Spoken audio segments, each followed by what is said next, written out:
At AGI, we take grain bin safety seriously. With Bin Manager, from the convenience of your smartphone, you can know the condition of stored grain without having to climb a ladder or stairs to monitor temperature and moisture. AGI Bin Manager is fully automated, meaning you can trust that grain is safe and in condition without returning to the bin to turn on or off fans and heaters. With advanced algorithms to optimize fan and heater controls, you can be confident that your hard-earned harvest will be in condition when it is time to sell. Find AGI Bin Manager at aggrowth.com/digital.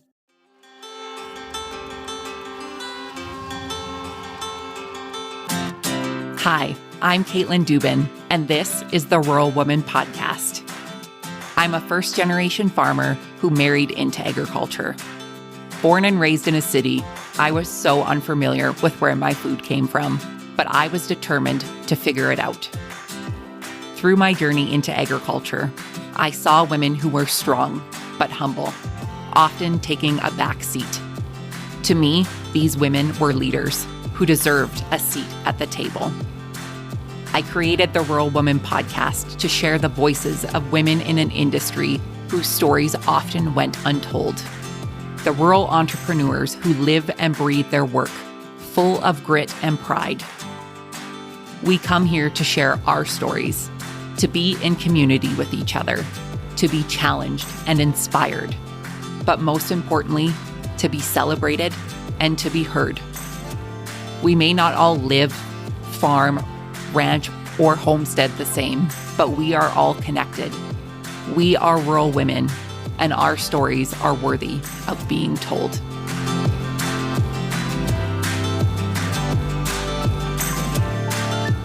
Hey everyone, welcome to this week's episode of the Rural Woman Podcast. This week, you'll meet Hannah Konschuh. Hannah is a grain farmer operating Generation Land and Grain Co. near Cluny, Alberta, joining her family farm as part of their succession plan. Prior to that, Hannah completed a Bachelor of Science in Agriculture and Master of Science in Soil Science at the University of Saskatchewan and worked in a number of research and policy roles. Hannah co-launched a podcast called The Diversity Imperative, a podcast about unearthing the agriculture sector's diversity potential, has garnered broad industry support and explores many issues related to diversity, equity, and inclusion, including making space for the nuanced dialogue and making diversity and inclusion a topic that everyone across the agricultural sector is comfortable engaging in. I am looking forward to you meeting my friend Hannah, who I actually had the pleasure of meeting in real life at a recent conference that I attended. Before we get to Hannah's interview, let's go over this week's listener review. This week's 5-star rating and review is titled, "I Love This Podcast." Caitlin is such an incredible voice and has created a home-like community for women in agriculture. She has opened my eyes to some of the amazing, strong, and wonderful women who are passionate about similar things as me. I've had the opportunity to create friendships from listening to this podcast.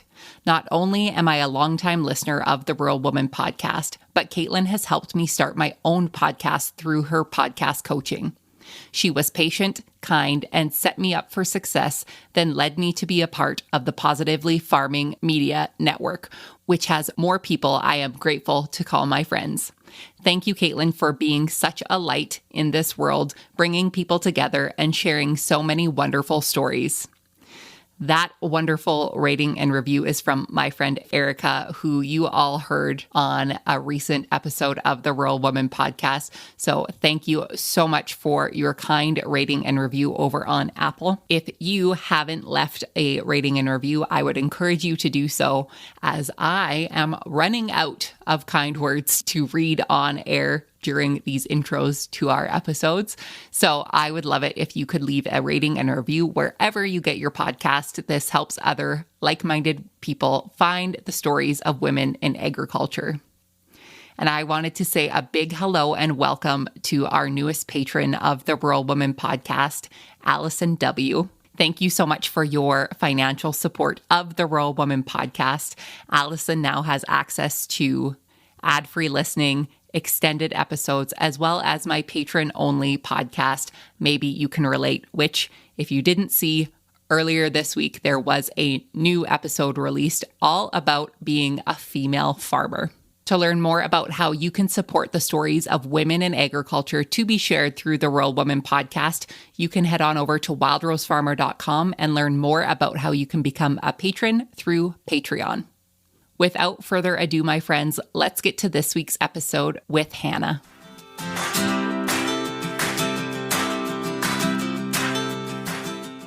Hello, Hannah. Welcome to the Rural Woman podcast. How are you? I'm doing really well. I'm so glad to be here with you. I am so glad to be here with you too. I feel like, we're just two girlfriends having a cup of coffee on a Monday afternoon. So yeah, no other way I'd like to spend it, to be honest. Honestly. Hannah, for the folks who are unfamiliar with you, introduce yourself and tell us how you got your start in agriculture. Sure. So my name is Hannah Konschuh. I run a grain farm called Generation Land and Grain Company Limited in southern Alberta. If you looked at a map of southern Alberta, we're right smack in the middle of Calgary and Medicine Hat. So we're a dryland grain farm. We grow wheat, peas, barley, and canola. And I had some big plans to try one new crop this year, but I think I might be holding off on that just based on some of the growing conditions that we're seeing. But my start in agriculture didn't really happen until, it wasn't even really on the radar for me until I was in my mid-20s. So I was working in Saskatoon, actually. That's where I went to school. And I was finishing up a contract with Agriculture and Agri-Food Canada in a research position. And I think my parents identified that I was kind of at a place where I was thinking about next steps. And so really it just came down to a phone call with them where they asked me if I was interested in coming back to the farm in Alberta. And so, yeah, the rest is basically history. That's kind of how it all happened for me. So growing up on the farm, was it ever your intention to be a full-time farmer? No, it really wasn't. And actually, the story of my farm probably has a little bit to do with that too. So my farm was actually quite young. My parents started this farm after a split from my dad's farming operation. So really, my dad's the first generation and I'll be the second. So when I was a kid, so I'm the youngest of three girls, they were kind of doing a thing where they were driving back and forth from Strathmore to the farm, which is about 45 minutes away. And so oftentimes I'd be with my dad, it's like, where do we send the youngest kid? And so I'd, tag along with my dad doing lots of farm jobs and going to farm shows and things like that. So I was definitely his little helper, so I was involved, but it was never really a thought in my mind that I could do what he did or what my parents did. So yeah, I guess you could say I was involved and I knew about farming, but it wasn't really something that was, something that I thought that would be in my future. Yeah. Well, and when you're kind of just the tag along and filling in the buddy seat, there's times where I'm sure it was quite boring, or you thought I would much rather be doing something else and not being, drug along throughout field to field. Yeah. And you know what, to be honest, when I was a kind of little kid, like 12 and under, sometimes I really hated it because I had to leave town where my bike and my rollerblades and my friends were. And I had to go, sit in the car with my dad for a long time or kind of just tag along, like you say. But once I got older and I was more involved in everyday things and learning things, that's kind of, when it became, less boring and more engaging for me. For sure. So looking back now, did you picture yourself working in agriculture in some capacity? Like you said, you were working in Saskatchewan. Is that where you saw your future? Yeah, absolutely. So my university education was centered around agriculture. So I did a Bachelor of Science in Agriculture and then worked for a while and then went back and did a Master of Science in Soil Science. And I was working for Agriculture and Agri-Food Canada for a while. So all of my post-secondary education and training that I did after high school were all related to agriculture. So I was kind of on a research track. So I could have been doing, working for a scientist in a research program or working for a life science company, doing that sort of thing. A few people from my program went the oil and gas route because of your environmental and soil science education. But for me, I was kind of strictly doing things on the agriculture side. So for sure, I think I would have ended up in the agriculture sector. Well, I guess I was working in the agriculture sector, but still farming wasn't quite on my radar. Yeah. So take us back to that first year or two back on the farm. Once you've received that phone call and made that decision, what was it like moving back home and starting this new journey for yourself? It was interesting. I mean, it came with a few other big things like moving provinces. I'd lived there for quite some time. I also, before I made the decision to go full-time farming, I still worked at the Alberta Wheat Commission in Calgary. I filled 2 mat leave positions there before I moved back to the farm completely. So it was a lot. I was, trying to make myself feel useful on the farm. So learn a lot of things really quickly. I had it in my mind that I needed to be like, do everything my dad did. And so it was just a lot. And so, yeah, to transition from sort of like a salaried position with benefits and weekends to, basically trying to do 2 jobs, it was a lot. And my husband also moved with me. And so we were living on the farm in a loft above a garage, which was actually the first building that went up on our farm. So it was exciting, but it was just a lot. Did your husband come from an agriculture background as well? He did. So he grew up on a farm in Allen, Saskatchewan. And yeah, the reason that, he was up for the move and for joining my farm was that the opportunity for him to farm never really arose on his own farm. He was the youngest sibling of many, and the farm story was kind of already written before he kind of had the chance to get involved. So it took a bit of convincing, but yeah, I think he's glad he made the choice he did. So that's all good. Yeah, for sure. Well, and it's always nice to have a partner who is familiar with the lifestyle of agriculture and farming. It's somewhat less of a transition. I know it's always a transition from farm to farm because not everybody does everything the same. Even your neighbors could do things completely different than you. So those are always big transitions, but maybe a little bit less when they know kind of what they can be expecting. Yeah, for sure. So tell me more about what it's been like. Hannah, you are relatively young. So as a farmer, what has it been like thinking about transitioning and transition planning to being the full-time sole farmer on your farm? Well, transition planning, it's been something that's taken up a lot of our energy, and that was intentional for a reason, mostly motivated by the fact that my parents' succession plan didn't work out for them. So, of course, that's, thinking about how their farm split off when they were farming with my dad's parents. So for us, we really wanted to be intentional about it. So we spent a lot of time on it. So lots of time thinking about sort of like the legal ramifications of it. So what does it look like on paper, on the corporate side? And now we're really working through what does it look like on the operational side, because those 2 things are very separate. So when it comes to decision making, and you can sort of think about it like an org chart, like you would in any other business. So who's doing what and who gets the final call and where are we making decisions by consensus, all those sorts of things. And so I guess I would say that I was surprised. I still am surprised by how much energy that requires, because I think, everyone's busy and sometimes communication sort of falls by the wayside because you're all doing so many things at once. But it really is sort of a vital part of our success. And I think just like any farm, we have ups and downs where we're, getting along really well. And then maybe we have some things to work out. But it's been really important for us to spend lots of time on that. Yeah, I think it's so important what you said about, it comes and goes, but the importance of it is still there. You still need to talk about these things regardless of, what's going on in your farm and how busy you are and those kinds of things, and keeping those open lines of communication. Because I think with transition planning, especially, like if those lines of communication get crossed, then feelings can be brought into things and feelings can get hurt. And sometimes it goes downhill from there. But keeping that conversation going, and I think no matter at what age you are, I think the older generation or the younger generation, having these conversations are so important. Mm-hmm. Yeah, and really thinking about what everybody needs, right? So because that's very different for what I need at 35 versus what my parents need at they're thinking about retirement, right? So there's, just so many important things to keep in mind when you're having these conversations. For sure. So I want to jump into some maybe off-farm work that you are a part of that still relates to the farm.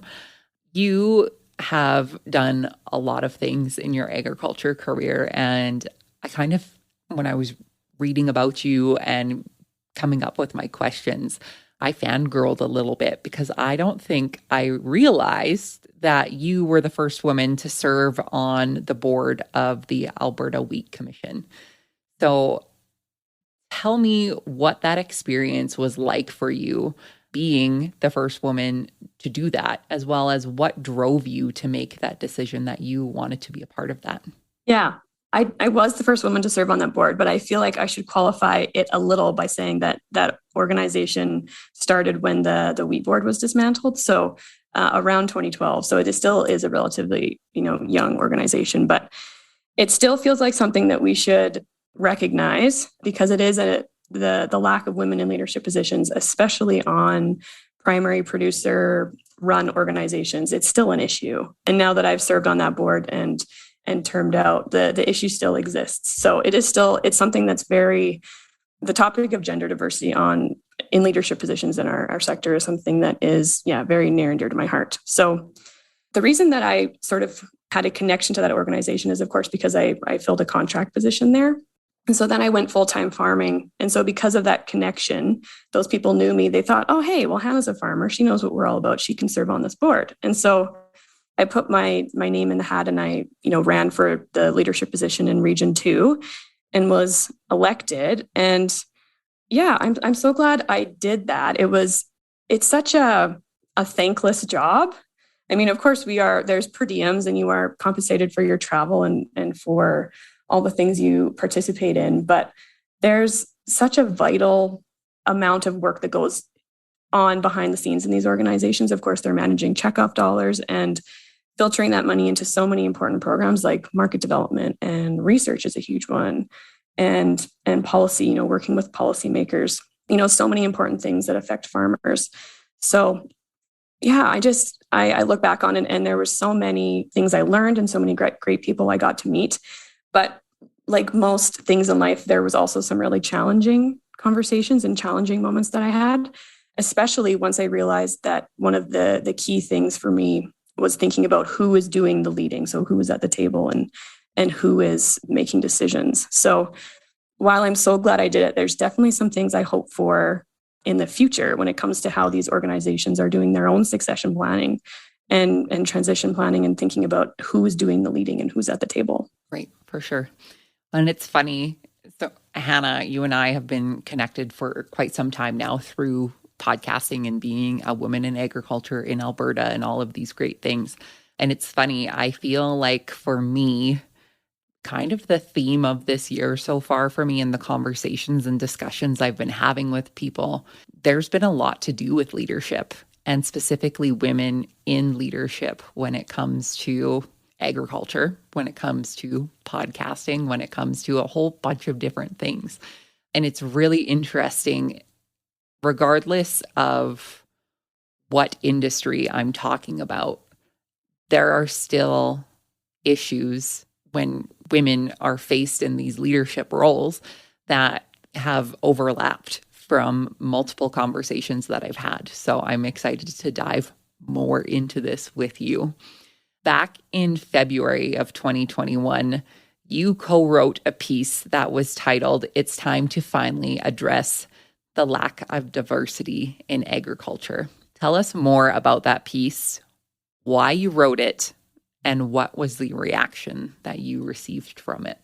So, wow, it feels like so long ago that my friend Erin Garlick and I wrote that. But we were really sort of feeling, it was January, we're feeling the New Year vibes and really just feeling like there's been, just like you say, so much momentum around women in leadership and diversity generally in our sector. But we've all been talking about it and there's lots of awareness, but what are we really willing to do or what are we doing about it?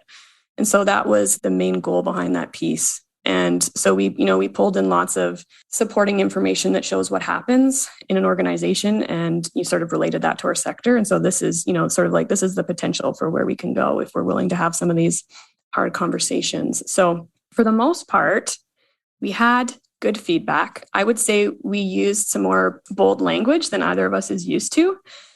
And I think for that reason, we also had some negative pushback. So, the people that felt comfortable saying it out loud said that, we were painting our industry with a bad brush and things are fine the way they are. And just people not really appreciating the tone of the article. And so, on one hand, I can understand that. But on the other hand, a lot of organizations and a lot of people are comfortable creating awareness and celebrating when it comes to these things. But then when you want to start really talking about, well, here's where the rubber meets the road and this is what we need to do, then it's like, oh, whoa, we celebrated you already. We said that you could have your day, So, so I think it's a bunch of those things kind of all wrapped up in one, but it definitely got people talking. So. Well, and that I think is what needs to happen and what needed to happen, and unfortunately still needs to happen. We can read articles, and like you said, there's really nice fluff pieces out there of what the nice things that we can do to include everyone. And when those nice fluff pieces come out, people get the warm fuzzies. We have our day, we have a month, we have all of these things. And then when we sit back and think about it afterwards, like you said, when the rubber meets the road, what actually happened because of that. And, it was interesting. I took a look through some of the comments and things that were said around that article. And I find it really interesting, the people who disagreed with the things and what I use the term fundamentally crusty, what they got fundamentally crusty about. And to me, I just kind of I shake my head about it. And like you said, the people who think that it's fine the way that it is, I always want to ask them the follow-up questions, right? Like I always wonder, did they grow up in agriculture? Probably yes. Do they agree with gender equality and, having a seat at the table, all of these things? Like there's so many follow-up questions. I want to say, well, what is it that you agree with, or what is it that you disagree with, and why? And it's funny to me, sometimes I look at them and I think, like, do they not know the meanings of these words and the impact on our industry and the amount of people that it is restricting them from having the full potential in our industry? Yeah. And I mean, if that's what you're kind of talking about is empathy and thinking about other people other than yourself. So if you're middle-aged nearing the end of your career and it's been fine for you, that's wonderful. But there's a lot of people who we need to join our sector, right? We're thinking about innovation and new technologies and just like sheer labor. Like we don't have enough people to fill jobs, right? So if people can, I feel like if that could be the one thing I could ask of people, that's what it would be. So, think about the other people other than yourself. Think about the young females or the, racialized Canadians that might want to join our sector. Like it might be different. They might be having a different experience. Right. Well, one of the conversations that I have had recently, so on International Women's Day, I had the opportunity to sit down with the Ag Minister of Canada in a round table with some other amazing women in our industry, whether they were producers or whether they worked in the food sector. And one of the topics we talked about was leadership. And one of the topics that was brought up was that there are organizations and boards that have the pink seat. So they have a certain number of women that have to be on their boards. And they, again, have done that because that's what they were told is what we wanted. We wanted a seat at the table. But then the negative that was brought out of that was, though they are sitting there, are they being heard? Are they the ones that are leading? Or are they the ones that are just sitting there to fill the seat? So what's your take on the pink seats in agriculture and in our industry? Yeah, well, I think if an organization puts a pink seat or a quota in place, or I mean, I don't like to use quota that way to describe it anymore. I sort of think of it as a directive or a target. If they decide that they would like to have, 3 of 12 seats filled with BIPOC members or women, I feel like that's a bold move.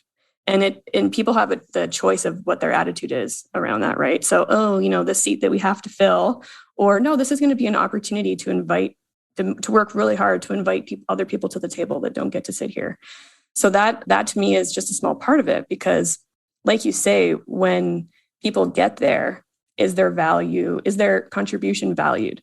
And is what they are saying at the table, are you really listening? And are they having the opportunity to make a meaningful contribution? And so, just counting who is there and looking at who's there is much different than doing that, right? Than having a conversation about how are we really truly going to make the magic happen in this organization by valuing everyone's voice. And so, yeah, honestly, I think that's probably where all the work is, because it's very easy to, well, I don't want to say easy, but it's a low stakes thing on, International Women's Day, or on, a day where we're celebrating Indigenous history. It's really easy to say, well, look at all these people that work with us or work within our organization. But basically, you're just counting. You're just saying, this is who's here. But like, show us your homework, show us the receipts. Like, what are you doing to measure inclusion in your organization? And how has that contributed to, your success? Like, that's the hard stuff, I think. Well, and that's the thing. Show us the receipts and what you've done besides the bare minimum, right? And I think over the last several years, we've all discovered what the bare minimum is. And it's really unfortunate that, for so long it's been the status quo of even getting to that bare minimum, but actually moving forward and putting the rubber to the road. Maybe that's what we should call the episode, Hannah, but yeah. Getting to the point where these voices are actually being heard and they're being valued, and they are able to bring themselves and representation into these areas that they so desperately need to be in. In your experience now, you've been, on boards, you've done a lot of work when it comes to diversity in our industry. What have been some of the changes, the positive changes that you've seen in the last several years? I think one of the biggest things has been people's comfort around joining the conversation. So in the last question you asked me, I was kind of being hard on people for, let's do the hard stuff. But I actually think that there is a lot to be said for just getting comfortable engaging in the conversation. So can you acknowledge that you have racialized employees, or that there might be someone from the, LGBTQ plus community in your organization that might see things differently? Like, can you say the words? Can you just, pull up a seat and join the conversation? So that to me is really positive. And I've had conversations with people that I never thought I would about these topics. And just curiosity, even people just truly being curious about a topic, as opposed to wanting to debate me about it right away, or, tell me what their opinion is. So I think, curiosity is a huge one. And I think we've already seen a few organizations. So I'm thinking about like Syngenta and the work that they're doing internally. They're spending dollars and spending effort on really trying to get it right for their organization, not necessarily being right, but getting it right. And I think that journey sort of ebbs and flows for organizations like that, right? You're not always going to know what the answer is or what the end goal is. So those are all, really positive things that I've seen happen since I sort of officially joined the conversation. Well, and you made some great points there. And I think the best thing that any one of us can do, whether you are a part of an organization or on a board or anything, is just be curious, right? And instead of being right, get it right. Because I think there are so many people that are so afraid of screwing up. And I hate to tell you this, listener, you're going to screw up. I've screwed up. I'm sure Hannah's screwed up. Like, we've all done it. We've all said things or done things that, you can look back and cringe on, but those cringy moments are where you learn from. And I think when you take the time to reflect back on those moments and try and find the learning pieces from there, that's when you're going to start getting it right in the future, because when you know better, you do better. So we screwed up, we said things or we did things that we're not proud of. Recognize the privilege in that and know that you're able to make it right, because there are people in this world that don't get that privilege to make it right again. So I think that in itself is something that we get to do. I'm so happy that there are people like you and there's organizations that are out there that are willing to have the awkward conversations and, work towards getting it right and being more inclusive, and the conversations that you get to have on your podcast. So tell us more about the diversity imperative and what it's all about. Sure. Yeah. So the Diversity Imperative podcast came to be right around that time that we put out that op-ed about our industry needing to make bold moves when it comes to diversity and inclusion. And Aaron and I, we really just wanted to create a space where we could have more nuanced conversations about diversity, equity, and inclusion, because we were finding that on certain platforms, we were just having very unproductive conversations. And so we thought, how can we do this differently? And it was actually after a very challenging exchange we had about a fantastic article that basically said, this is what your organization can stand to gain if you think about diversity at the board level. And we just had a very frustrating exchange on Twitter. But I woke up the next day and was feeling very defeated. But my positive friend Aaron called me and said, let's have this conversation a different way. Let's start a podcast. And so that's kind of where it all came from. But it's just been such a great way to bring in other leaders and other voices to learn from them, and to then be able to share that with our sector. And so, yeah, that's basically it. And it's been so fun. And we're actually recording season 2 right now. I have 2 other fantastic conversations to be recorded this week. And in season 1, we kind of focus more on leadership and kind of what it takes to get your head around engaging in the conversation. And in season 2, we're going to think more about practical strategies and ways that we can all take small steps in our own life. So I'm really excited to get season 2 out there. It is so well done. And you and Aaron have such interesting conversations and such important conversations that I cannot encourage my listeners enough to go over and listen to the Diversity Imperative podcast. And it can be found wherever you find the Rural Woman podcast, and we'll link it in the show notes. Hannah, what have been some of the biggest takeaways from the guests that you've had on the show? Well, there's been so many, but I think the biggest one has been to make space in your own life to consider other people's perspectives, and to kind of just, give yourself time to sit with it and not necessarily to jump into action. And I'm thinking about 2 conversations in particular. The first was the episode we recorded with Julia Romanoli about the Pride and Ag Instagram account that she started. And she said something so simple but profound. It was something like, I realized I needed to be authentically me for the benefit of others. And just that just really got us. And so, just making space, I think, to think about other people's perspectives and the way that, life might be different for them.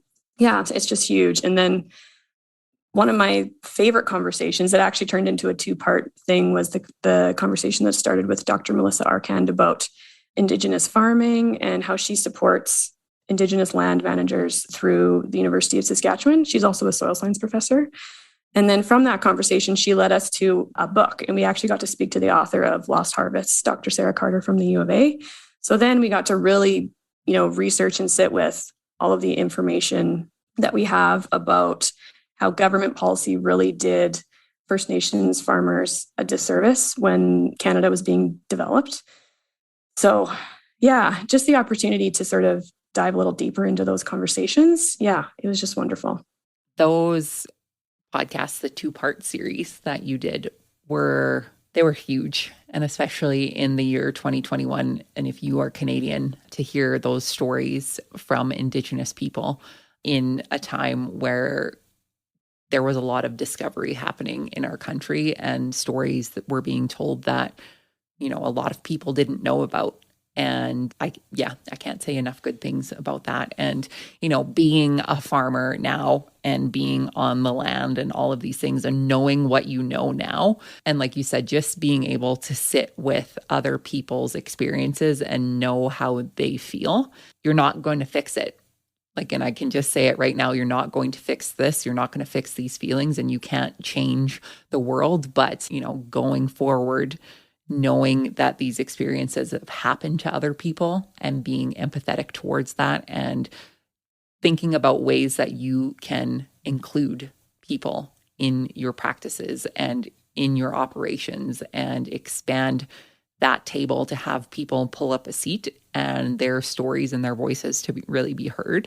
I don't think you need to be on a national level to do those things. You can do that in your own backyard and on your own farm. Absolutely. Yeah.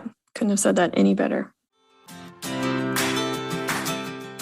Growers have a lot to consider when it comes to storing grain. Are you getting the most out of your on-farm grain storage? Could an aeration model help to better determine fan, heater, or dryer needs? And what is the ROI if you installed a bin manager system to remote monitor and control in-bin grain conditioning? At AGI, we want you to ask the tough questions about how Bin Manager allows growers like you to know exactly what is happening inside your bins without climbing a ladder or stairs, or how you can benefit from remotely monitoring your grain temperature and moisture from a smartphone, or how fully automated fans and heaters can provide peace of mind all season long. Contact an AGI representative today for a free on-farm smart storage assessment. Find AGI Bin Manager at aggrowth.com/digital. That's aggrowth.com/digital.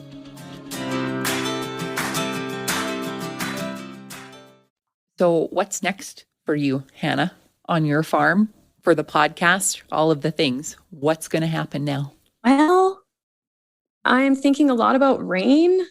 We're still really dry after 2021. So if it would just rain a little bit, that would be great. Then I'd probably give myself some more room for dreaming and scheming and big plans when it comes to the farm. But yeah, we're just going to keep at it that way. Since stepping off of the wheat commission, I've got involved with a local surface rights group. So that's been kind of keeping me busy outside of farming. And yeah, the podcast is really the biggest thing bringing me joy these days, of course, because we're kind of in production mode. So yeah, that's kind of how I'm spending my time. I want to ask about, the drought of 2021. Everybody kind of seems to have similar stories, but how has your farm kind of adapted to what the landscape is going to look like for 2022 and on if, like you said, if it doesn't rain? Yeah, well, because we were able to source our fertilizer before the price, went really out of control, we don't have huge plans to cut our fertilizer back because of price, but it still is really dry. Like the ground is cracking. I think the frost is coming out of the ground. I haven't really been digging around too much, but there is the risk of, burning seedlings if you are fertilizing at full rate. So we are going to be thinking about how we fertilize. And in a lot of ways, we're going back to basics, because when you had a hard financial year like that, you really we feel like we have less freedom to try new things. And so, yeah, I had plans to try a field of lentils, but of course the price of seed is quite expensive. So it's following the market price, right? So yeah, we're kind of going back to basics, just hoping things are going to grow. So yeah, it's also taking kind of a mental toll, right? It's sort of, you think about it all the time, like checking the forecast all the time. Like, is it actually going to rain, or are they just tricking me that it's going to rain? But yeah, well, we're going to get through it either way, right? We're pretty lucky that we have, a good crop insurance program and that to support us. So absolutely. One of the things that was said to me earlier on in my farming career, it's funny, first harvest we took off was fall of 2017 for me. And I have to say, like, that was, we were done by mid-September. It went off smooth. Like, it was pretty good. And then I think it was the next year, it was snowing in September, and there was hemp crops under snow. And I remember it being said that, well, we get to do it all again next year. And that has been something that has kind of stuck with me from that, and far past the crops in the field. It's like, well, we get to try again. And I think that's a mentality that a lot of farmers and ranchers and people in industry have. But you had mentioned the word mental health here, and I know you've done some work with the Do More Agriculture Foundation through their community fund. So can you tell us a little bit about that before we wrap up? Yeah, sure. So I think it was 2017 or 2018, they launched the Do More Agriculture Foundation launched their community fund, which was a way to get mental health training out to communities across Canada. And so I jumped at the chance to do that because really they were providing the funding and all you had to do was to make it happen. So I thought, what the heck, I'm going to apply for Strathmore area. And yeah, they picked our town. So that was really such a great way for me to volunteer my time, because when I think about the importance of mental health in our sector, I selfishly want to be able to work in an industry and have my family work in an industry where we can all, freely speak about our struggles, because farming, there's full of so many ups and downs, and so is life for everybody, right? And so once we got to the 2-day course, we actually put on the full 2-day mental health first aid course. It was one of those events that really changed me, because I got to hear, from all sorts of people, from, veterinary technicians and from people who work in like input sales, and the hard conversations they've had with clients. So yeah, it really just identified the need that's out there. And so, yeah, I'm just grateful for the work that Do More does every day to sort of move the needle on mental health. I had the opportunity to do the mental health first aid in my previous career, working in postsecondary. So, talking with students and that kind of thing. But I just remember the powerful impact of learning, the right terms to use, even like how we speak about mental health and your wellness and all of those things. And just knowing those things now, being able to share my own story and be vulnerable with people and to let them know that, they're not struggling alone, that there are many people out there experiencing the same things that they are. And just having those tools in my back pocket, not only for myself to make myself feel better, but to know that if there is somebody that does need the help, knowing that there's tools and resources out there, and knowing how to speak to somebody and treat them with the respect that I hope a professional would treat me with. Not saying that I'm anywhere close to a mental health professional, but just having the language to speak to people. And, for Do More Ag to be able to offer this in the capacity for agriculture itself. I know there are a lot of people who struggle with reaching out and asking for help because maybe they had in the past and the advice from the professional that they got was not directly related to agriculture. And I know that can be really disheartening for people to hear that this is what's going to work for you to make you feel better. And it's something that's so far out of their reach because it just doesn't work within our industry. And I always feel so silly for saying that, because it's just like, well, we have a brain, the person who lives in town has a brain, like our mental health, like shouldn't be that different. But when our lifestyle is so completely different from the outside world, to know that there are people like you and other producers across Canada who have gotten this training from an organization who really cares about farmers, like I can never sing their praises enough of what they have been able to accomplish in such a short amount of time for producers here in Canada.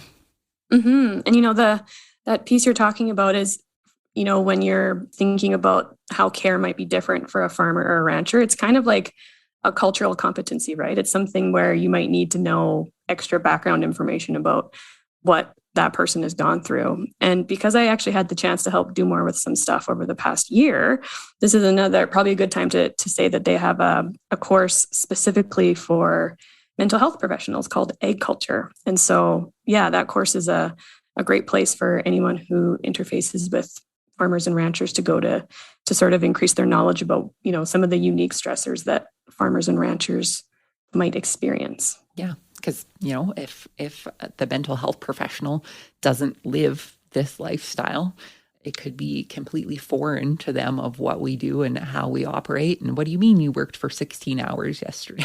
Like, that's not healthy. Well, obviously. Yeah, exactly. Or you can't take 2 weeks off and, take a breather. Like, it's not an option sometimes. Yeah, exactly. So great. And I'm going to make sure to link all of those in the show notes so people can find out more information about Do More Ag if they haven't done so already. And my last question for you, Hannah, is what is the most rewarding part about being a farmer for you? I think it would have to be choice because, I love that every day I get to wake up and decide what my day is going to look like and, how I want things to go for my business and who I get to connect with and learn with. So, I think it's just choice. That is a good answer. That's a good one. And something I don't think we think about that often, how lucky you are to get to work in the industry that we do. And, we're entrepreneurs, we're business owners, we get to make those choices. So that's great. For the listeners who would like to connect with you after the show, Hannah, where can they find you online?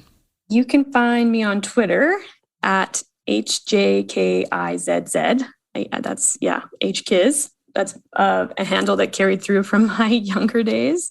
And then you can find information about the podcast at diversityimperative.ca. And then you can link to all our socials there too. And I guess I also have a website for my farm. So maybe I'll send you the link for that one, Caitlin, because it's a little complicated. Perfect. I will link everything in the show notes. So guys, make sure you go and look at the show notes. They're there for you. Hannah, it has been so great connecting with you today. Thank you again so much for sharing your story. Oh, it's been such a treat. Thanks so much to you, Caitlin.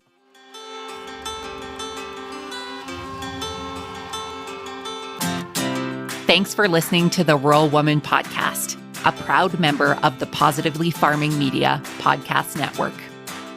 The Rural Woman Podcast is more than just a podcast. We are a community.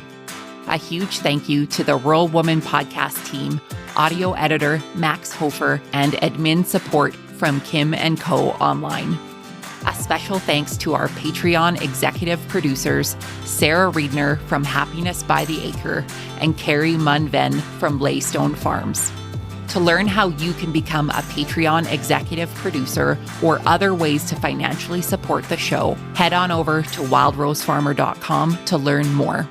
Be sure to hit the follow or subscribe button wherever you listen to the podcast to get the latest episodes directly on your playlist. And if you are loving the show, please be sure to leave a rating and review on Apple Podcast or any other platform that accepts ratings and reviews. You can connect with us on social media at The Rural Woman Podcast and with me at Wild Rose Farmer. One of the best ways you can support the show is by sharing it. Send this episode to a friend or share on your social media.